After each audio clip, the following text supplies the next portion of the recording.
Ahead on DC News Now at 4. The senior living facility worker accused of shooting and killing an 87-year-old millionaire has been found competent to stand trial, while his defense attorney says this will be a hard-fought case.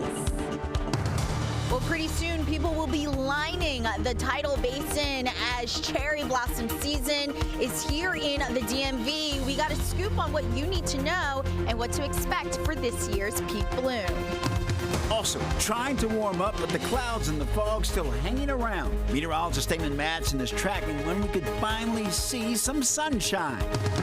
And we know that you pay for convenience. We're stretching your dollars, showing you just how much in our grocery price check.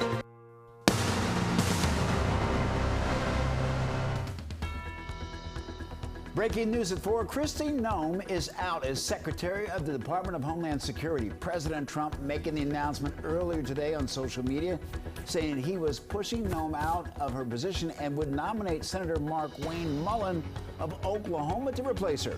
And thank you for joining us for DC News Now at 4. I'm Mark Hall. And good afternoon. I'm Annalisa Gale. Noem has faced some growing scrutiny over her conduct, including an alleged romantic relationship with her chief advisor and her conflicting accounts over fatal shootings involving federal immigration agents. And she also, Annalisa, faced questions about her agency's advertising campaign that prominently showcased Noem and reportedly cost the department of more than $200 million to produce, and for the decision to pause TSA PreCheck during the current DHS funding lapse, a move that was reversed within hours.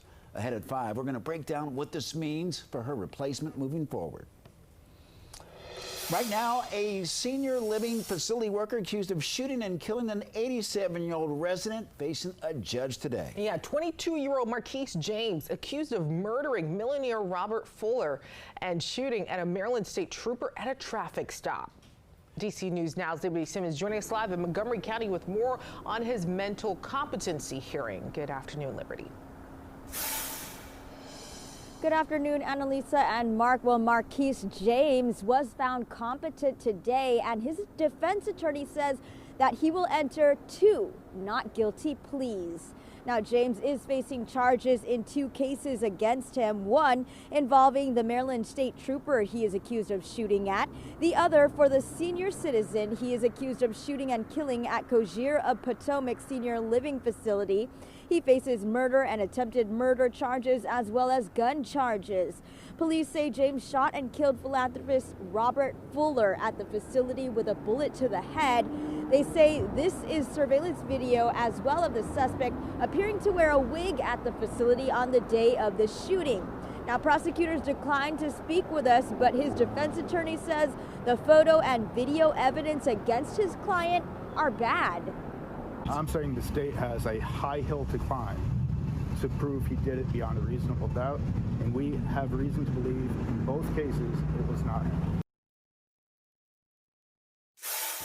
And now James is being held without bond. He does face up to life behind bars if convicted. And coming up in the next hour, hear his defense attorney's reaction to that surveillance footage. For now, live here in Rockville, Maryland, Liberty Simmons, DC News Now. All right, Liberty, thank you. We now know when the cherry blossom trees around the Tidal Basin will be in peak bloom. At National Park Service announcing earlier today that it will be March 29th through April 1st. Oh, so exciting, Mark. Today, DC News Now's meteorologist Brittany Ward got a chance to check out the grand announcement there. She's joining us live from the Tidal Basin. And Brittany, what else can we expect with the festival this year? Yeah, you know, Mark and Annalisa expect a lot of things for the festival this year. In fact, today, visibility this morning, it was low, but you could see smiles for miles away in DC as we now learn the dates for the cherry blossoms peak bloom. Now, lots of excitement was felt across the entire area, and before you know it, these trees behind me, they'll be lit up with white and pink blossoms. Now, this year's theme of the festival is Find Your Bloom. That's encouraging people to grow within yourself and explore the many different options the festival has to offer. And something exciting to share, the Minister of Public Affairs at the Embassy of Japan arrived late last year in the U.S., meaning this is his very first time seeing the cherry blossoms in D.C. He talks about what he's most excited for. Between Japan and the United States, as well as a platform that bring people together. So I'm looking forward to see the people enjoying the cherry blossom trees in Tidal Basin area.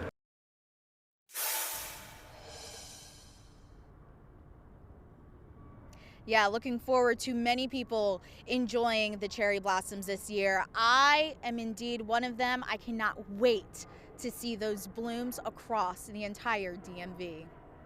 Well, Brittany, you said that the Embassy of Japan will be gifted, 250 new cherry trees, but some of the trees also had to be torn up last year during those renovations at the Tidal Basin.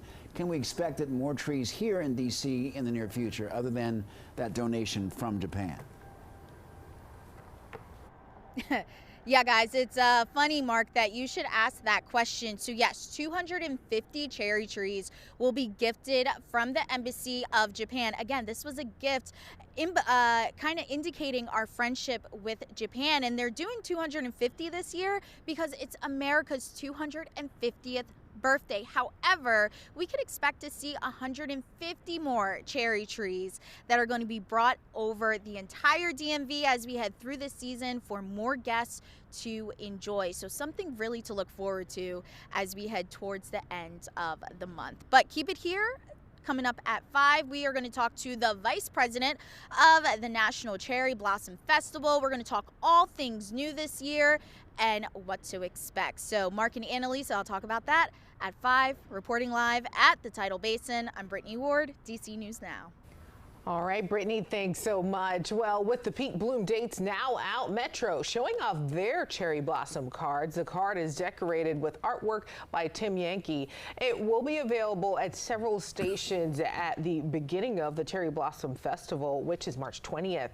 They're also rolling out their cherry blossom themed vehicle wraps as well, which I forgot I saw. Remember we took a picture of the buses with the cherry blossom? I gotta send it in. Yeah, so we can all see it together. You know, let's talk with meteorologist Damon Madsen right now. Damon, obviously, we're talking about the Cherry Blossom Festival. That really means that warmer or nicer weather is on its way, but we can also be optimistic that warmer, nicer weather is coming up even before the Cherry Blossom Festival, like maybe in a couple days. I mean, it's nice right now.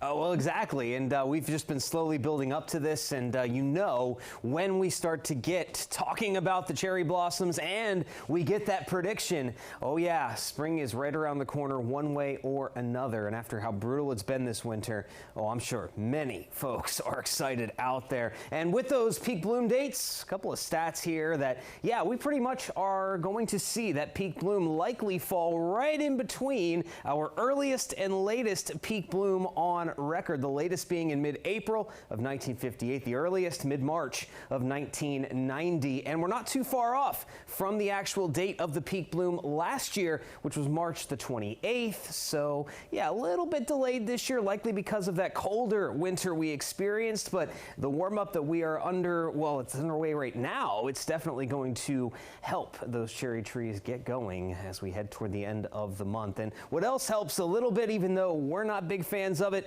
the rainfall and this dreary weather. It's been soggy. It's been rather cloudy once again out there today after we finally got rid of that dense fog early this morning. Now we are catching a break. We're not seeing a lot of rain at the moment, but as we move on into the later evening and early overnight hours, there is going to be our next round of scattered rain working in. So yeah, folks, we are continuing to stay soggy and gray as we move on into Friday, but are we finally going to catch some sunshine here as we roll into the weekend? And will that finally bring our temperatures up toward the 70s, which have escaped our grasp up to this point? We'll have a full look at your forecast coming up here in just a bit. All right, Damon, thank you. As the war in Iran continues, we're learning the final names of the 6 Army reservists killed in Kuwait. One is Major Jeffrey O'Brien. The well-decorated soldier was a Signal Corps officer and responsible for the Army's entire communication networks. The 45-year-old was deployed to Kuwait back in 2019. The other name released is Chief Warrant Officer Robert Marzin. The Pentagon says the 54-year-old was at the command center when he was hit by a drone. But a medical examiner will need to confirm the identification. The Pentagon released the names of the 4 other reservists on Tuesday. And we're also learning from the State Department that nearly 20,000 Americans have returned home from the Middle East since the strike started on Saturday. Officials say that government-chartered flights are helping bring U.S. citizens home, with more flights being arranged. The department has set up a 24/7 task force to assist Americans wanting to leave the region. And for the latest on the war in Iran, head to our website, dcnewsnow.com, and search Iran. And happening right now, Alexandria health officials say a raccoon bit 2 people in the Old Town neighborhood Tuesday. They say the raccoon may have had rabies. Officials are reminding people not to approach any wild or stray animals. And if you see an animal who you may believe has rabies, you can call animal control right away. A final vote on President Trump's East Wing Ballroom project won't happen today as planned. The National Capital Planning Commission says that it's delaying the decision amid strong public opposition. Almost all of the 32,000 comments the panel received argue against the project. The site concerns like its scope, cost, and historical impact. A much smaller number of supporting statements mention the need for a larger, more modern space. The NCPS is stacked with Trump loyalists, and its director has recommended approval, in order to stop the project after commission approval would require court action. A federal judge has already rejected an attempt to block it. All right, turning now to sports. It's a big night for the Washington Wizards. One of their recently acquired superstars is making his team debut tonight. Yeah, let's go back to January. That's when the Wizards made the trade with the Atlanta Hawks to get 4-time All-Star Trae Young, and he's been recovering from an injury, but he's now cleared to play. And let's head out to sports director Alex Plum. He joins us live from Capital One Arena as the Wizards get ready to take on the Utah Jazz. Alex, fans have been eagerly waiting for this day to come, and it is here. Yeah, well, the second that the Wizards traded for Trae Young, you could feel a buzz in Capital One Arena of excitement that a star, an NBA star, was coming to this young team that's been trying to be rebuilt. We've seen Trae Young sitting on the bench the last couple months. We saw him even get ejected when he wasn't even playing, when he was standing up for his teammates during a game against the Houston Rockets earlier this week. And now we will see Trae Young on the court in game action tonight against the Utah Jazz. This is a pretty big deal for the Washington Wizards, as this is a huge step forward in the rebuild process of what they're trying to make. It's expected that Trae Young will make the players around him better. He has a reputation for being able to set up his teammates and put them in opportunities to have success and make shots on the court. Now, he is expected to be on a minutes limit tonight. Head coach Brian Keefe said that he's expected to play about 17 to 20 minutes in this game as he's coming back from an injury that he's been dealing with. But Trae Young will make his debut for the Washington Wizards against the Utah Jazz here at Capital One Arena. A pretty big deal for this team. They just found out Keyshawn George is expected to miss the next 3 weeks and possibly the rest of the season with a torn UCL. But a pretty big deal. Trae Young will be making his debut tonight.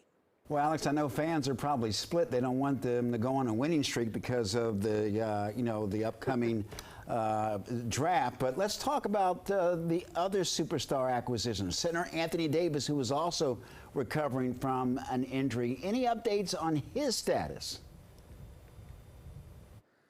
Yeah, Mark, well, we can tell you today we have some news on that. The Wizards have announced that Anthony Davis has been cleared for limited on-court activities, so we could maybe even see him in shoot-around tonight. But Anthony Davis is getting closer and closer to him being on the court as well. He'll be reevaluated in a few weeks. Not sure if we'll see him before the end of the season. But again, as you mentioned as well, the Wizards do hold a top 8 protected first-round draft pick next season in the NBA draft coming into the offseason. So if they finish in the bottom 8 and get in that lottery, they would keep their pick. If that pick became the 9th overall pick, they would lose that pick to the New York Knicks. So we'll see what happens with that. But again, Trae Young tonight, we're pretty excited here. Reporting at Capital One Arena, Alex Flum, DC News Now.